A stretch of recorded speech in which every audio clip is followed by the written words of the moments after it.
I say all that to say I can't wait to bring on my friends over at Penjot Media Group to be able to highlight their show and talk about how this revolution of thought process with navigating love.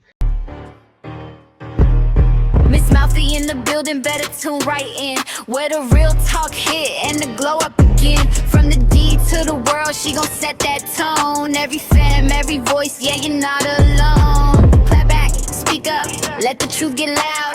She the one that make the whole city feel proud. Turn it up, let the beat get rowdy. It's the one and only, yeah, that's Miss Mouthy.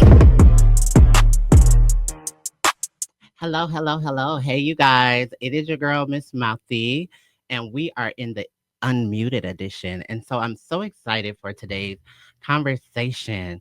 Not only did I want to entitle this episode, He Loves Me Not.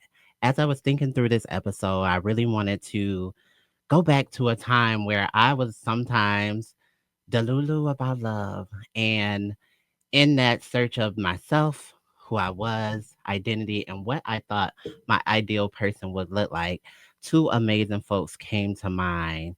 And in the instance of being a creator, I thought about what sacrifices I made while trying to develop the podcast. And oftentimes you can feel like your higher power, God, the creator, will you'll question it and you'll be like, do you love me? Do you love me not? And in my struggle of moments where I either had some form of self-doubt or opportunities I had to pass by, those were the moments that I knew that God love would show up. And not only in the instance of always giving me a constant reminder that I'm on the right path as far as following my passion for this, but to know that even in the moment, sometimes you need to be broken down humbly. Sometimes you need to be shown a different side of yourself. So I wanted to bring on my two amazing friends, Todd and Just, so that they could talk more about their amazing web series that's coming out in the second season, but as well as all the amazing work that they're doing in their media group. So welcome my special guest, Lips. All right. Hello, everyone. How are y'all? Please Hello. introduce yourselves to the Lips. Welcome to the podcast. Hi. I am Just Thrasher. I am a writer director for Unrequired. And I'm Todd A. Jackson. I'm the lead actor as well as a producer and video editor for the show. I love that so much. Thank y'all for taking the time out of y'all day to just be here today. And one thing I love to do on the Mouthy podcast is start off with a little icebreaker. I know sometimes when we do these interviews, you want to shake off the nerves and you want it to be like those first 15 seconds can be the worst. So are y'all interested in playing a game with me? Yes. All right, great. So one of the things that I love is the era of TV back in the 90s, right? And so for me, I think I'm gonna call this buzzing with my cousin, and I'm gonna ask y'all some I'm gonna ask y'all some trivia questions about maybe some shows that we know that came in the 90s, and let's just see how we rock with that. How that Oh, sound? goodness. Yes. Todd's going to win this one. Okay, all right. So let's who would like to go first? I'll go first. All right, sounds good. So your first question, what sitcom featured the catchphrase, "Did I do that?" Family Matters. Ding, ding, ding, ding. Wait, let me put the bill. Okay, there we go. All right. So next up, uh, on the Fresh Prince of Bel-Air, what city did they move from? Who is that? Philly? Me? No, just For me, right? yes. What city? I think it was like Philadelphia. Like Philly? Yeah, Philadelphia, correct. Okay. Todd, your next question. Which 90s sitcom was set in a fictional town in Cape Side? Cape Side. Oh my gosh. Oh, I don't know if it depends on how you grew up in that era because my show repertoire was a little eclectic. So, I'm gonna say Gullah Gullah Island. oh, okay. So you want to take a stab at it? I forgot the question. Okay. So yeah, which 90s sitcom was set in a fictional town of Cape Side? Cape Side. Cape Side? Mm-hmm. I don't know. Okay, so I'm gonna say this. This show taught me a lot about romanticizing my ideal of love with, like, if you were a neighbor. I didn't have a neighbor because I grew up in the hood, but I will say the answer is Dawson Creek. Oh, Yeah, Oh, okay. wow. Okay, now I'm caught up. I'm caught up. Now I got it. you Yep. got it. All right. So Mhm. this next question is for either one of y'all, right? Okay. Because this was a popular show. What is the name of the coffee shop the characters always hung out on in Friends? I never Central watched Perk. that show. Oh, what? Okay. So we was black as fuck growing up. Okay, good. Okay. Because I don't remember that much. I've never watched an episode of My, that. me. As soon as y'all finish Central Go Perk. ahead. Yes. Okay. All right. She Oh said my black as God. fuck. Let me. Okay, this one is one of my favorites. Like, if I could redo a sitcom, this would be the one. Ooh, Um, okay. which 90s sitcom starred Queen Latifah as Khadijah James? Living single. Living Ding, ding, ding. single. Yes. Yes, yes, Yes. yes. All right, y'all. Thank y'all for playing that with me. Clap That it was up. fun. Thank Thank you. you. Yeah, throw that out. And I'll just do a bonus since we talked about living single. If y'all could choose a show from the 90s that you would want to recreate or be a cast member of, what show would it be and why?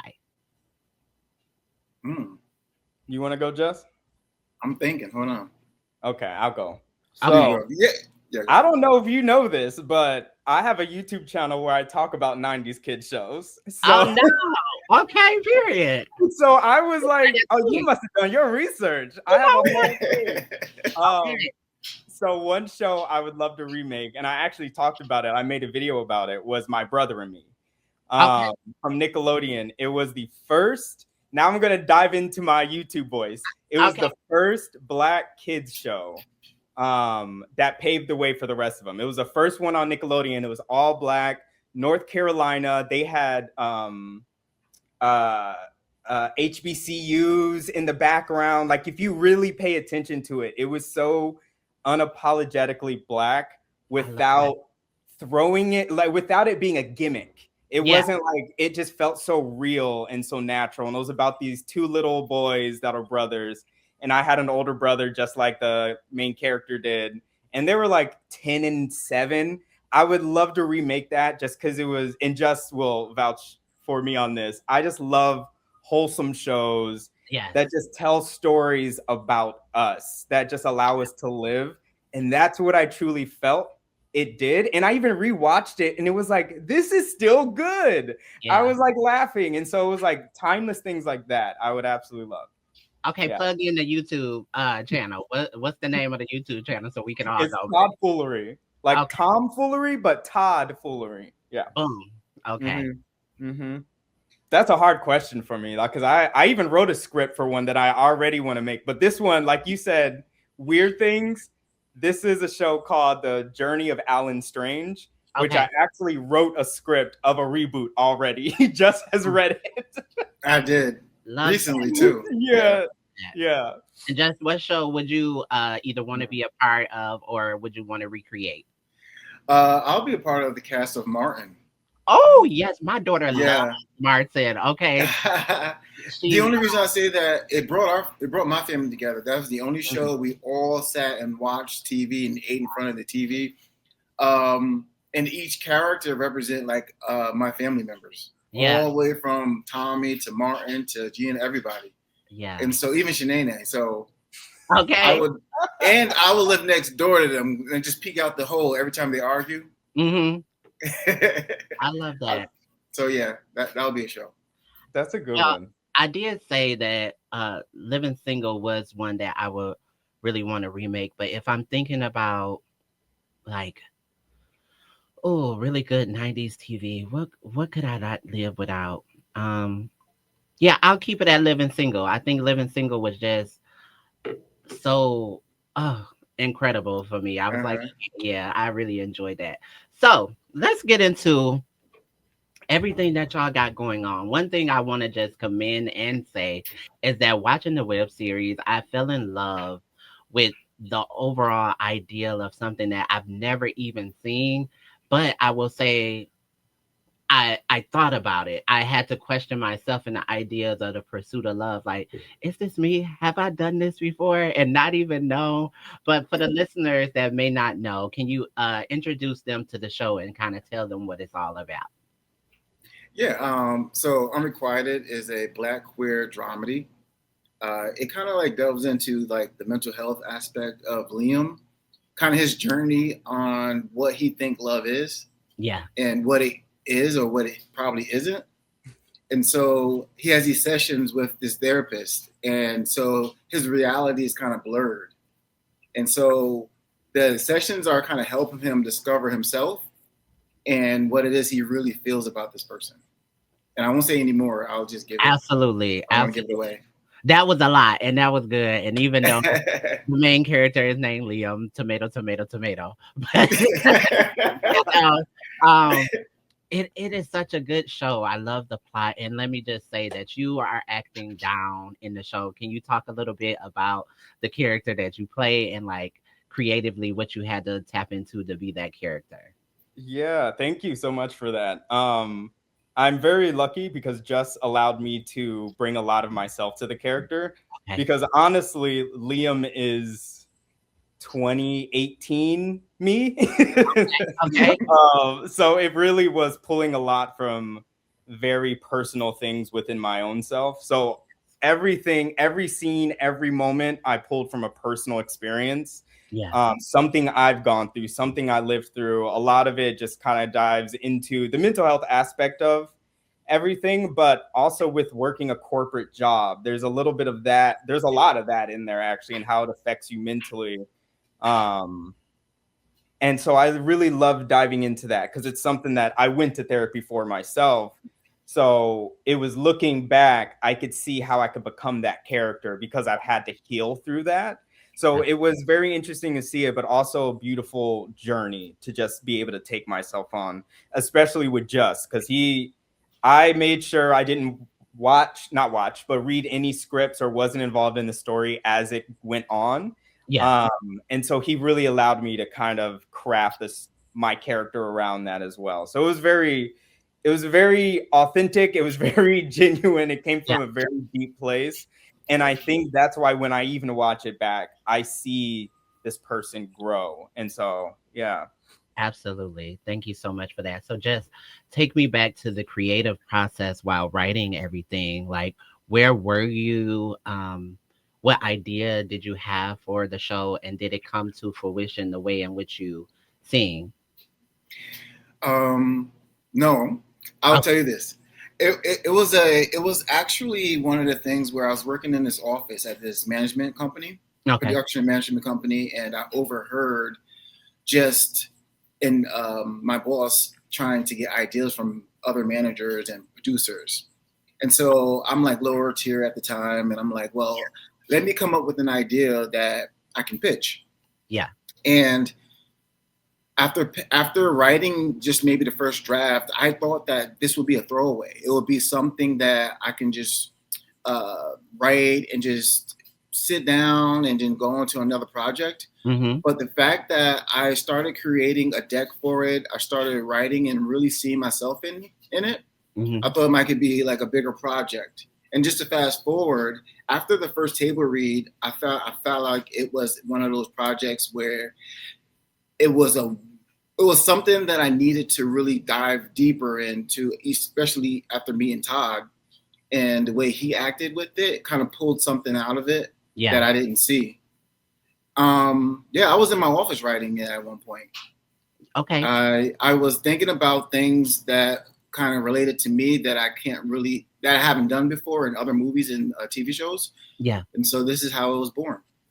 Okay, so let me ask both of y'all, when did y'all, let's go back to a time when you were developing yourself, your identity. What Mm-hmm. was the maybe pivotal moment where you knew you had something to contribute to the arts? What was that moment for you? Wanna go first, time? I think, yeah, I'll go first. Um, it was during the table read, actually.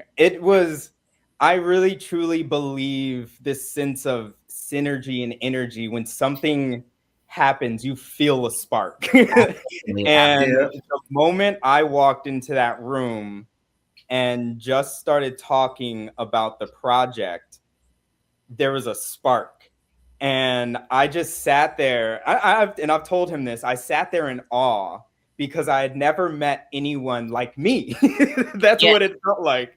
And I was like, is this real? And so then after we did the table read, he gave me direction, if any. He just Mhm. would just like, wow, like, what Yeah. did you do? How did you do that? ab- Me and the actor that played Dex, instant chemistry between the two of us. Me and the actress that played Amber, instant chemistry between the two of us, yeah, even during the audition. And so it was like little sparks everywhere.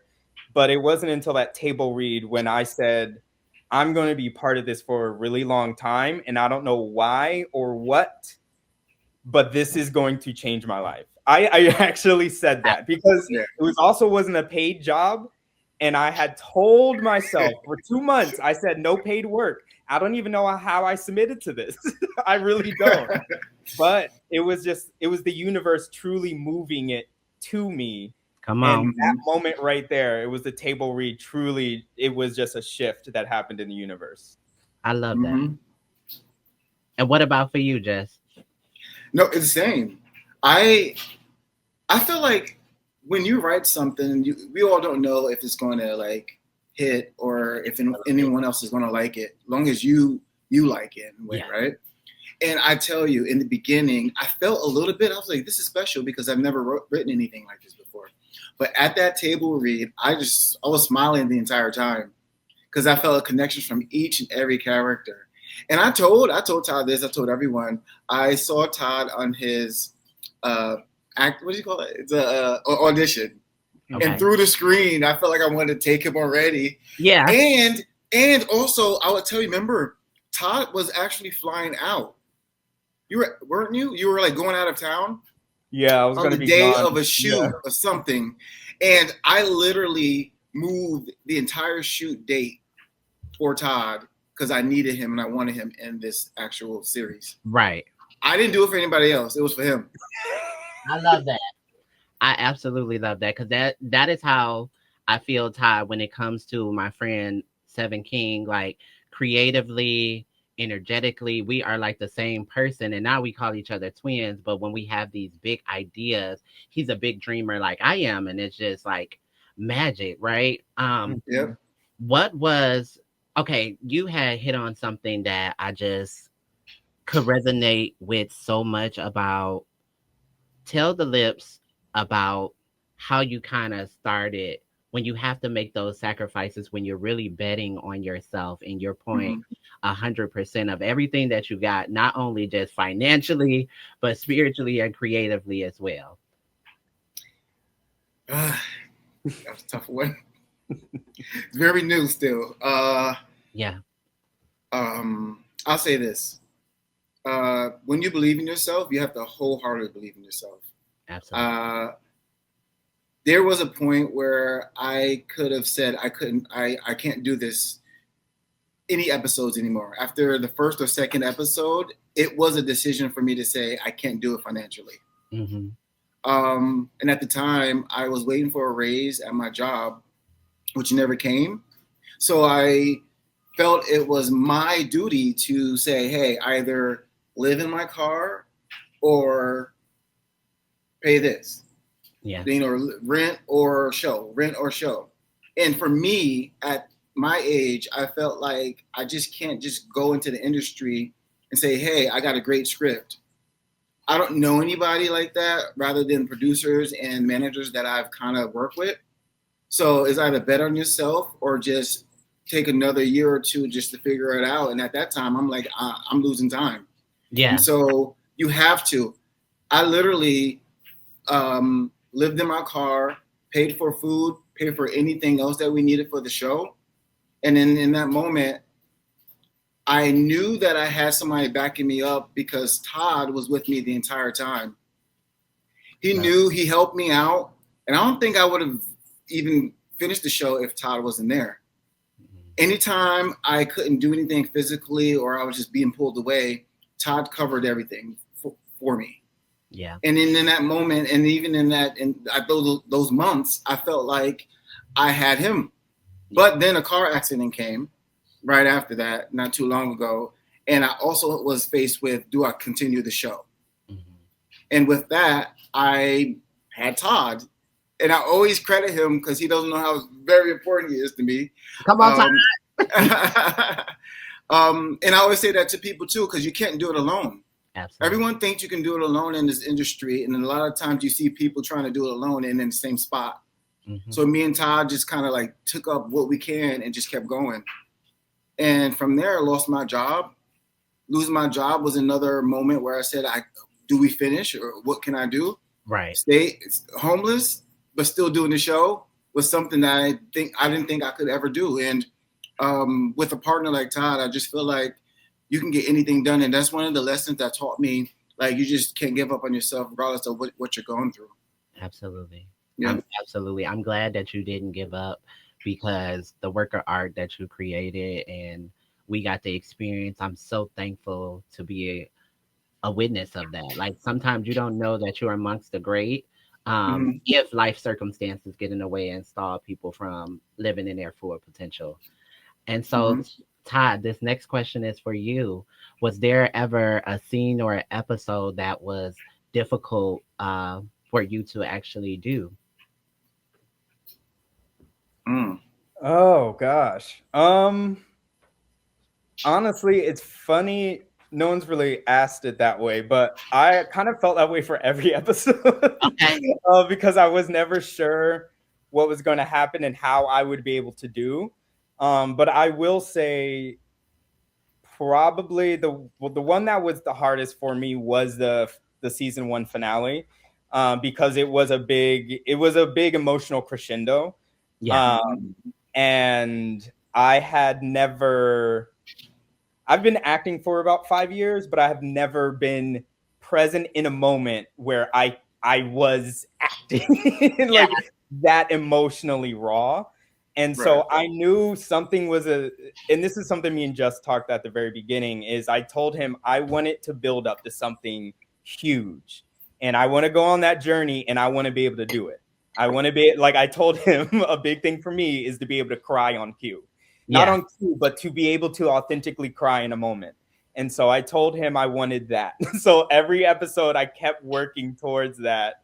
And I was terrified during that moment when that scene came. But prior to the cameras rolling, and this will be a little behind the scenes thing I can say, I had very, very minimal crew there. Literally everyone, I was like, I can trust y'all. Y'all are cool. But I looked at Just and I said, I'm going to tell you something I have not told you at all. And I told him a very intimate experience that happened for me. And then when I felt that moment in connection with him, I started speaking as Liam. And like flawlessly, even afterwards, Just was like, I wasn't sure if you were in character yet or not. I didn't know what was true or what part. But then when I started saying lines, he was like, oh, I guess you're going. Yeah. But because of that, I was terrified to be there. Like I was literally shaking in that moment before the camera even started, just of nervousness. And it would have been much scarier had I not had Just there, which I think is a testament to actor-director relationship when you have something that is kind of founded in, I don't know, you look at like the Ryan Cooglers and the Michael B. Jordans. They work together so much for a reason. Yeah. And so when I think about that, I didn't realize there's a synergy between working with another creative until that moment. and when the scene was done, I could feel the scene end, and I had never experienced that. And so while it was terrifying, it was also very like, I felt like I accomplished something huge and massive, and there was this shift in my ability to act, I feel like. And I don't think I would have been able to do that without having just there, but also allowing me that chance to do that and building over that over the course of the season, which I started being conscious that he was doing for me. There were moments he was putting in for me as well as Liam. So it was like, it was very cool. Yeah. Thank you for that. I think on watching y'all synergy on screen, I knew something was special when I could feel it in my home, and I could go back and I could identify friends that had been in my living room, and we didn't sat and we didn't cried about certain things and certain moments, and it was nostalgic of such an iconic TV show like Noah Ark. Like, it gave me such a feel of being so proud of the representation of Black queerness in modern day time, that I was like, oh hell, I need everybody to know about this, like, to be fangirling so instantly. And so my husband be walking past like the living room, like, okay, and then he'll sit down. And once I know he sit down, we got something, because that attention span is like little. But y'all should be very, very proud. And so my next question is, we know in this industry and in this time, our community is facing such a backlash. What does it mean for y'all now to be able to show up and be visible? And have you experienced any pushback in the industry with putting out this masterpiece? Let me give y'all flowers. This masterpiece. Thank you. We appreciate that. It means a lot to me because I haven't had a chance to even give my community anything. I've always been presented work where I'm writing for the mainstream. Yeah. And so this was literally, that's why it's so important to me. Yeah. This is the literal like a love letter to my community, because I've always faced real life where I've trying to figure out how I can fit in. Yeah. And I didn't want to be one of those people trying to force myself into crowds, trying to force myself into community, trying to force myself into like rooms. And I said, if I ever do a project, I want to do something that's coming from the heart and it's just free flowing, which this is. Yeah. And I was able to write each episode that way. I didn't think about it. It came from my heart, came from my life, came from my experiences. And so, and the only thing I think that the backlash is just people not relating to it, and they call it a niche.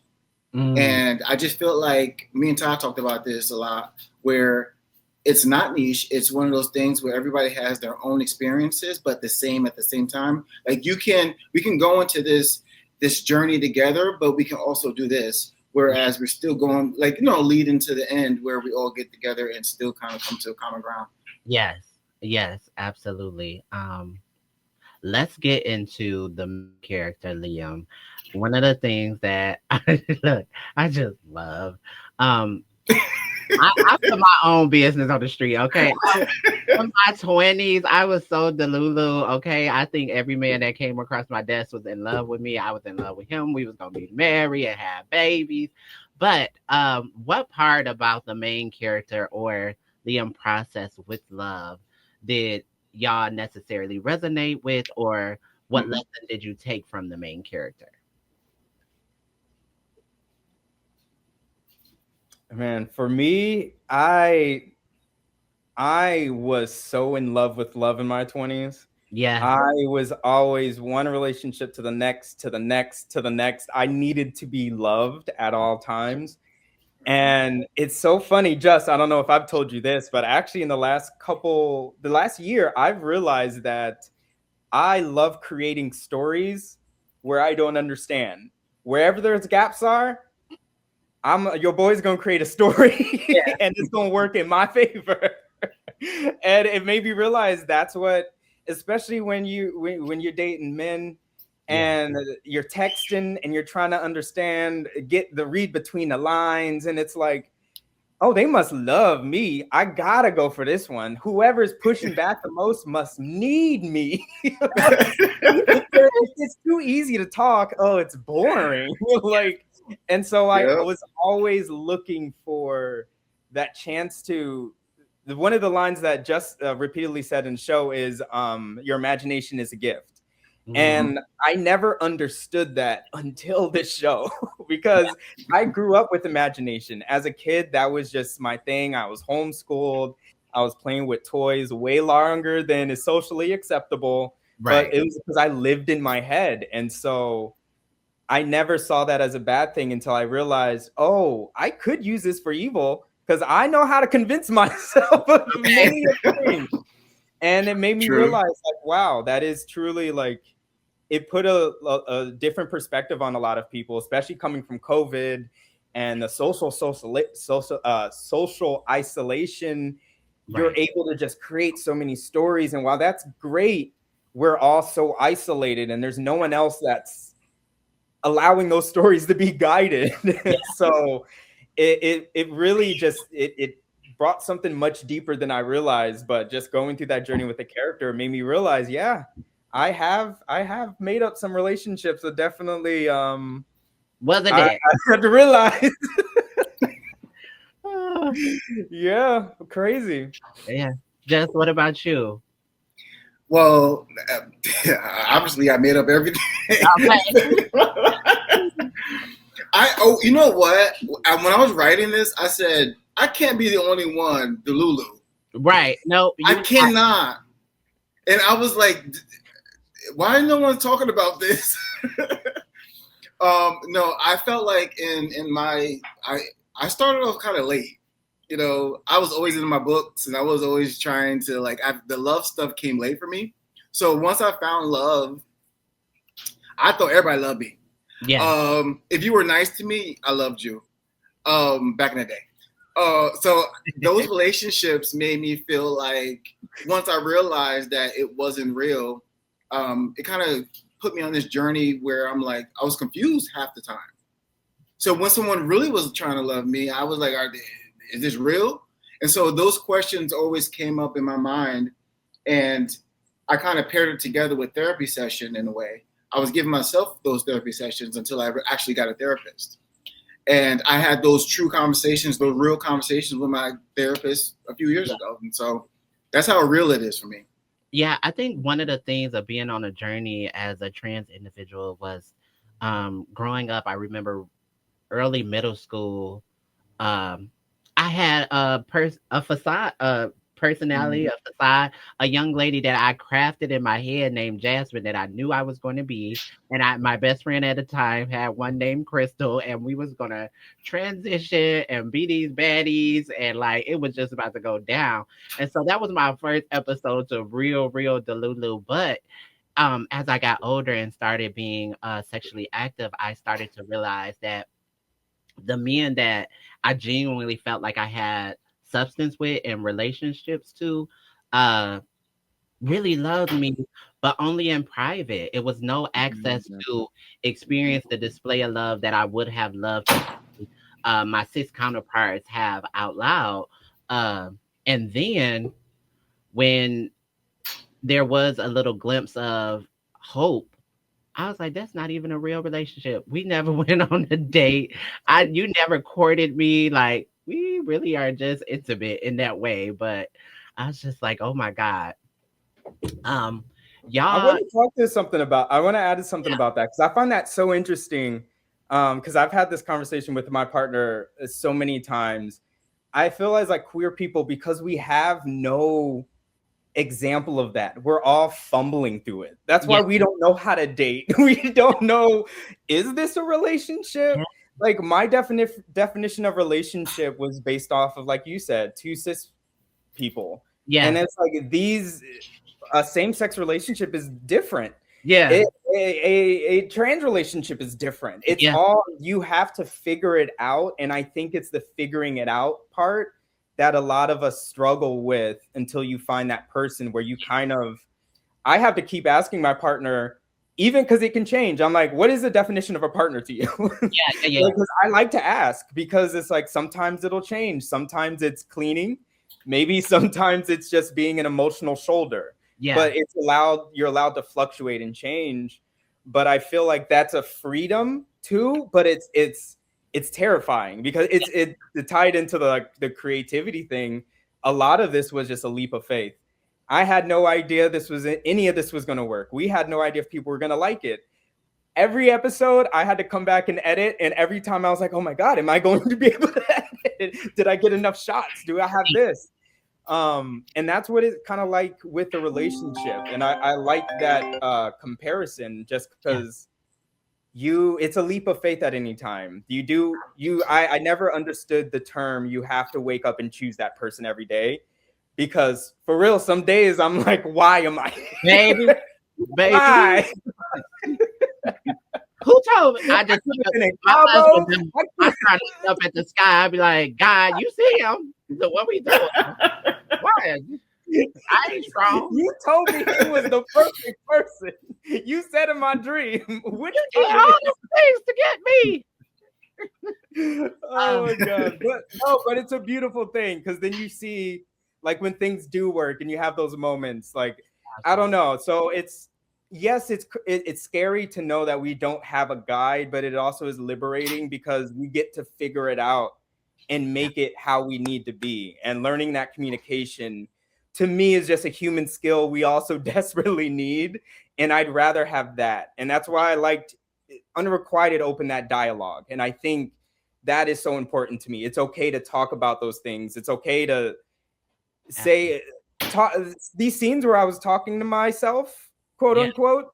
I was doing that, and I was a pro, just had to give no direction. Okay. And he was like, how do you do that? And I'm like, because I do it all the time. Okay. If you only know. But it's like, it's okay. And it's like, I never realized how many people are still afraid to admit that. Yeah. And for me, it's like second nature. So it's, I don't know, there's a beautifulness in the uncertainty. And I just loved what you said, because it's just, there is that, I feel like that is what life is at any given point. That is just come to experience and meet people, those sparks like me and Just had. Like, that's what kept both of us going, I think, on a day-to-day when it got hard for both of us during that year. For sure. True.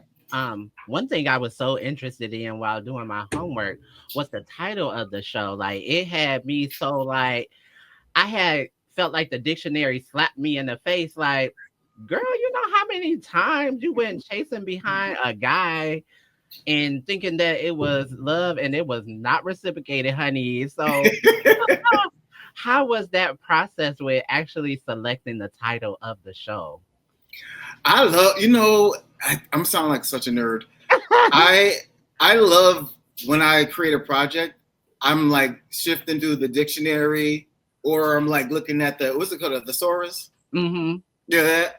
And I'm like, what can I relate? How can I relate this to what I'm writing already? Absolutely. But also, I can also have a title in my head, and I can like craft a show with it. But with this particular show, I had a whole different title for this show, and I can't remember right now. But it wasn't Unrequited. Yeah. It's only when I started writing it and I started remembering what I was doing with my life, and then I had to go Google and like, what does this mean? Yeah. And Unrequited just kept coming up. Yeah. And every like experience that I had, I was just typing it in like, what does this mean? And Unrequited was in there somewhere. Yeah. And so I titled it. Also, I don't know if I should get this away, but a little something. Limerence, if you know what that is, Limerence also came up about. But I knew that Unrequited would capture people if they saw it, but keep Limerence away when we get season 2, because Limerence is really what it is.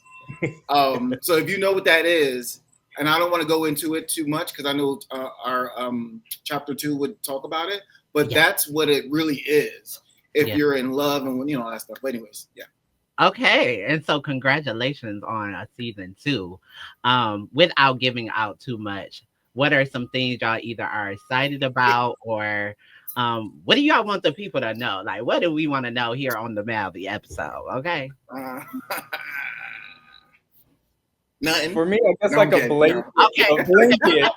Let me chime in with the process of creatively picking something. When I was thinking through a podcast, when I first started, my name was going to be Miss Loose Lips, and I was like, that don't seem to go over well, just people minds. I'm like,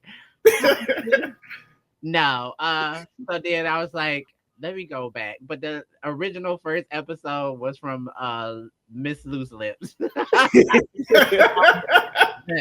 Yes, I'm so excited. One of the things that I love to do on this show is give pearls of wisdom. And I think in the art realm, no matter what you do, I think there are a lot of misconceptions about people either feeling like your shit is not to the par, their expectation, or they want a little dog it.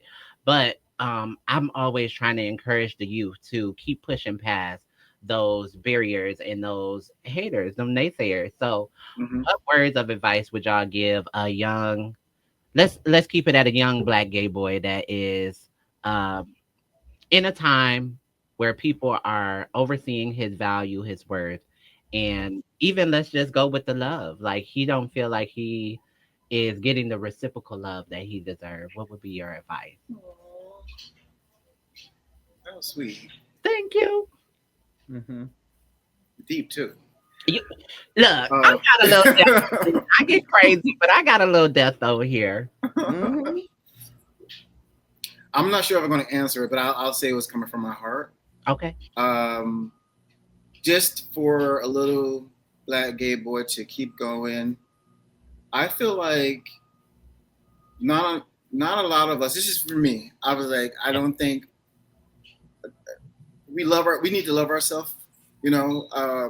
Love comes from within. I wish someone would have told me that when I was young, and never give up on myself. I feel like it's one of those things where you can't look within if it's not, if you don't have the I don't know. I don't know if I can answer this now. Like if you don't got the fundamentals, like if you don't have because we all don't have that, especially where I come from. Yeah. We have to look outward to get that.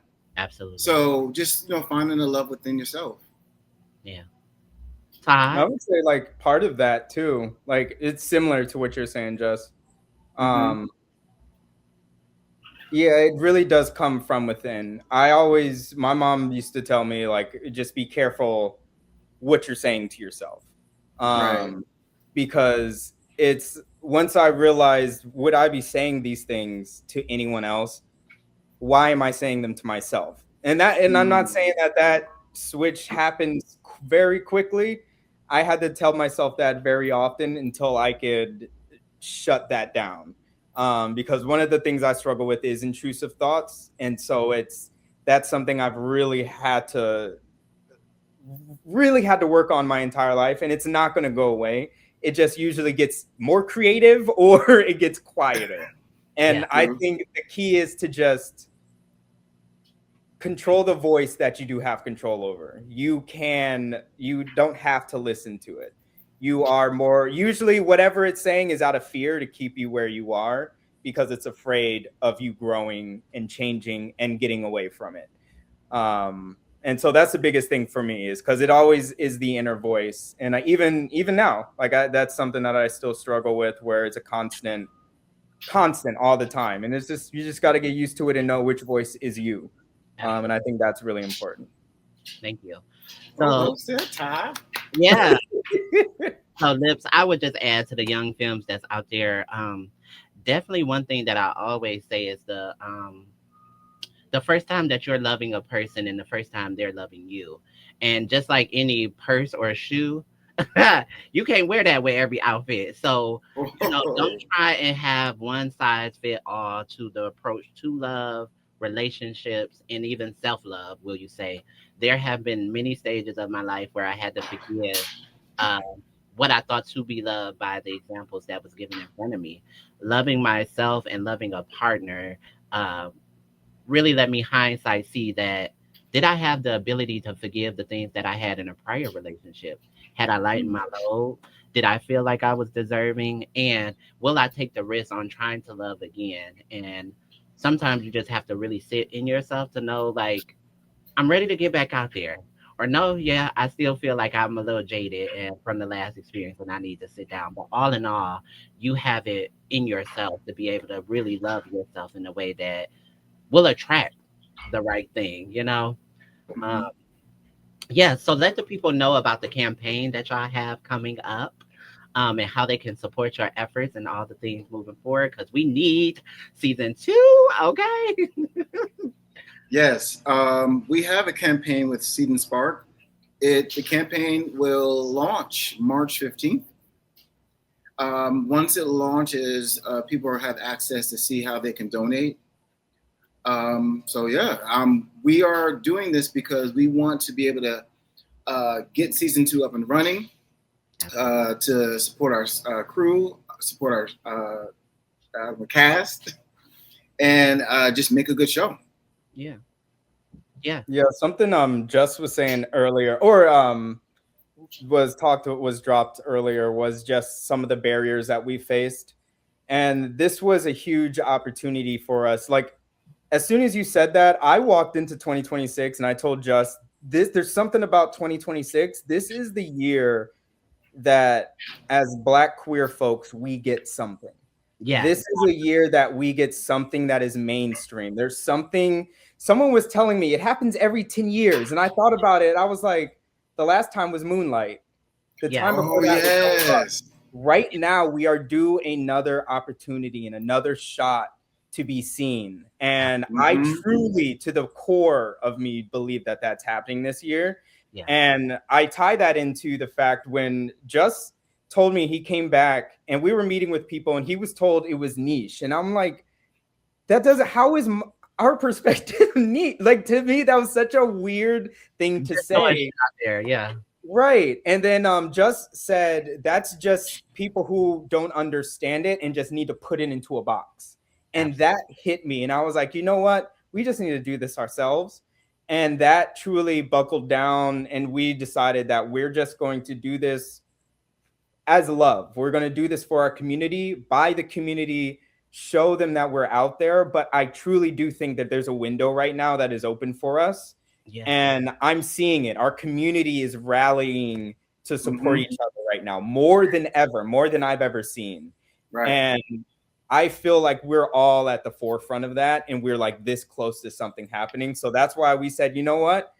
We're just going to go for it and we're going to build an army. Like I tell Just constantly, I'm the Nick Fury of the Black queer community, Yes.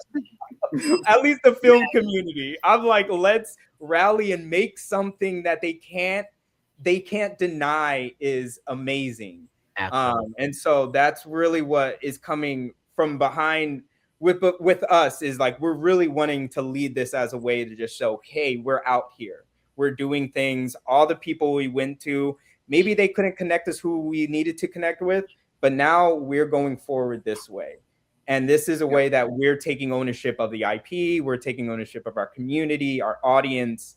And truly, we want to be able to continue to collaborate and build, like, my goal is a Black queer cinematic universe. I want Liam to cross over to other universes. I Absolutely. want him to show up on other shows as Liam. Absolutely. But I just think right now we are so gifted as people.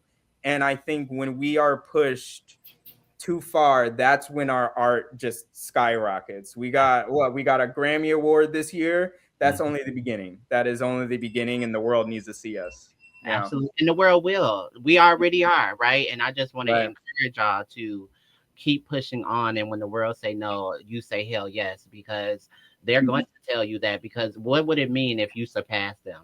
What if Mm-hmm. they know that if this is just the start, then when you have the resources, when you have the backing, when you have the money to be able to bring bloom to everything that you dream of, you're going to be unstoppable. You're going to be great. And so in that, even if the like window or the opportunity, kick the bitch down. Okay, kick it down. Give them hell. That is how I feel. Okay, let the Yes. people know here at the Mouthy Podcast how they can find you, keep up with you, support the series. Yes. Unrequited at unrequited.series. I'm on Instagram, and then Penjot MG on Instagram, as well as like YouTube to watch the show. Mm-hmm. You can find me at just.thrasher at Instagram. And the same with Facebook. If you'll look up my name, you'll find me on all social media platforms. Also, again, Seed and Spark, the campaign. All of that you can find on our social medias. We'll have the links available for you. Yes, yes, I love it. Thank y'all so much for being guests and coming on and popping y'all shit with your girl today. Is there anything else y'all left to be said? Um, Now's the I time. just want to say the Miss Mouthy, it was a good transition. It rolls off the tongue a lot better. Thank And it's you. a lot more memorable. Like, so I liked because I was listening to you and Just Talk, and I was like, I see that creative process. Yeah, Miss Mouthy stands out more. It rolls off the tongue. Yeah, I see you. So I just wanted to give you your flowers for that, because that was a good call. Thank you. Yeah, I used to get in trouble about that. My mama used to be like, "You so mouthy. Watch when somebody gonna pop you in the mouth." And I'm just like, I am not doing nothing.